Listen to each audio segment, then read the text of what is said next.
Hello, welcome back. This is part 2 of making a fitted curtain for the front of my small camper van. In part 1, I went through the steps for making a template of the van ceiling, shaping the metal strapping, and fitting it to the ceiling. To make the fitted curtain itself, I went back into the van and made a second template. I traced the other side of the van this time, so I have to flip the first template over so that I can match them up. Before I took the template out of the van, I used a level to draw a vertical line on the template, and then I cut my cardboard along that line so as to give me a reference edge so I can line up my pattern with the cardboard. I added extra along the top of the pattern for the seam allowance and a wider band down the sides so that the fabric will overlap with the pillar. I'm also adding extra in the center so that the curtains will overlap in the middle. To fine-tune the pattern, I cut out fabric for just the corner sections and I sewed it up with the bands for the magnets and everything and took that out to the van to test how it fit. Where I needed to, I pinned extra fabric to the test piece so I could finalize how the top should meet up with the side edge. I transferred the shape of my fabric test to the paper pattern to make the final version. I've added extra for the top edge that will stick up past the rail and to help block any gaps between the rail and the ceiling. And this bump here is where it will meet up with the top edge of the plastic trim on the pillar. Just down from the top edge is where I'll sew on the bias tape that will hold the magnets. The tape will be sewn on so it's perpendicular to the body of the curtain. That way the magnets will fit flat against the metal rail, but the top edge and the curtain will hang straight up and down. Before you start sewing, your fabric should be ironed and smooth, or at least without any big wrinkles. Cut away the actual selvage edge. The selvage is woven tighter than the rest of the fabric and will make your finished piece hang funny if you don't. Lay out your pattern onto your fabric, making sure you line up the straight edge of the pattern with the selvage edge of the fabric. If your fabric is not the same on both sides, make sure the pieces will be cut so that the same side shows on the front. Pin down the pattern, and then you can cut out your fabric. You'll be cutting 4 pieces, 2 mirror image curtain pieces, and 2 more pieces that are just the top parts of the pattern. I'm also cutting 2 strips of fusible interfacing so that I can stiffen the top edge. Iron the interfacing onto the back side of the fabric, about a 5/8 of an inch from the edge. Making sure that the good sides are together, pin the facing to the curtain piece and sew them together along the top edge, leaving a seam allowance of 5/8 of an inch. Follow the curves of the fabric as closely as you can.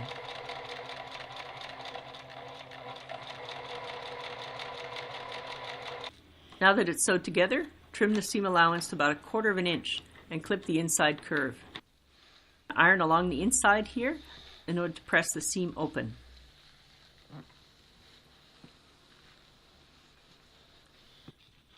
Turn it right side out. Flatten the piece back out and press the top seam flat. Moisten your fingers to help you adjust the fabric so that the sewing line is right on the fold. Now I need to finish all the rough edges with a narrow hem. To do that, turn over and press 1/4 of an inch all the way along your fabric edge, then turn over another 1/4 of an inch and press again.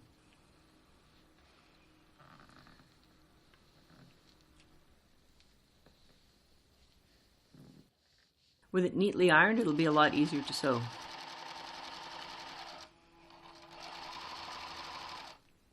This is the wide bias tape that I'll be using to hold the magnets. I'll be sewing this open edge to the curtain.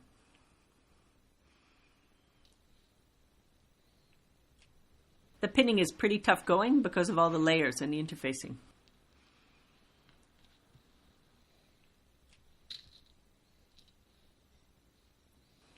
I leave the pins in and I sew over them, but you can also take them out as you go along. On one curtain, the tape will stop before the overlap as I only need the tape along the inner side. To be sure I had the overlap right in the center, I did a test fitting in the van. With the curtain up, I marked the centers on both pieces.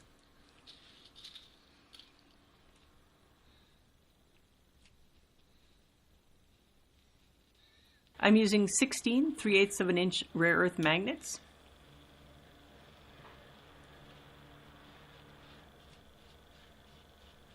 Slide all your magnets into the bias tape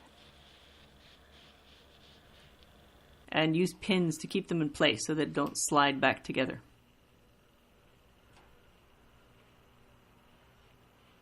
It turns out sewing around magnets is a real pain. The magnets stick to the plate of the sewing machine, to the presser foot, to each other. In order to get around that, I removed one pin and I slid each magnet as far away from its spot as I could, and then I sewed one side of the pocket with the machine.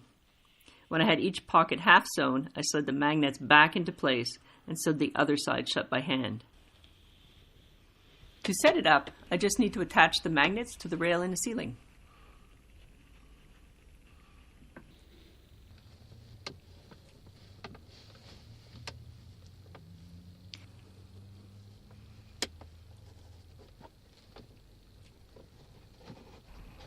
This is how it looks from the front. It meets quite nicely with the curve of the ceiling, but there are a few spots where I still have a fine gap. I find that I can tweak the fit by carefully bending the curves of the rail up towards the ceiling. Since the rail is only held at the edges where it meets the pillars and in the center, it will work well for a minivan that you don't or can't modify. I do plan to add a couple of Velcro dots to the curtain so that I can loop up the center to allow air movement if we're using a heater in the van. I also have an alternate technique for you.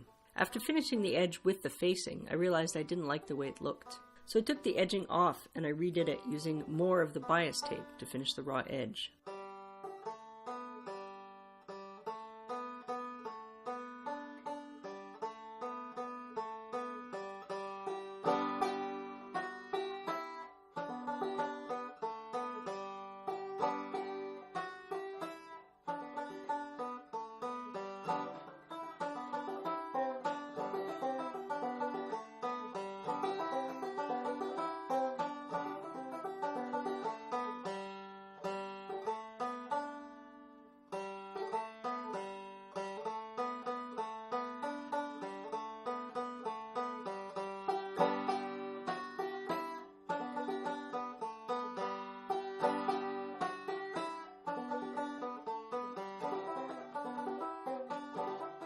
Both techniques work well. The facing is a little bit easier to work with if you're not used to sewing, but the bias tapes gives you a finish that looks neat from both sides. I'm thinking of making printable PDF versions of my templates and patterns, so if you're interested in this, let me know in the comments. Thanks for watching part 2 of making the front curtains for my very small camper van. If you missed part 1, you can click here.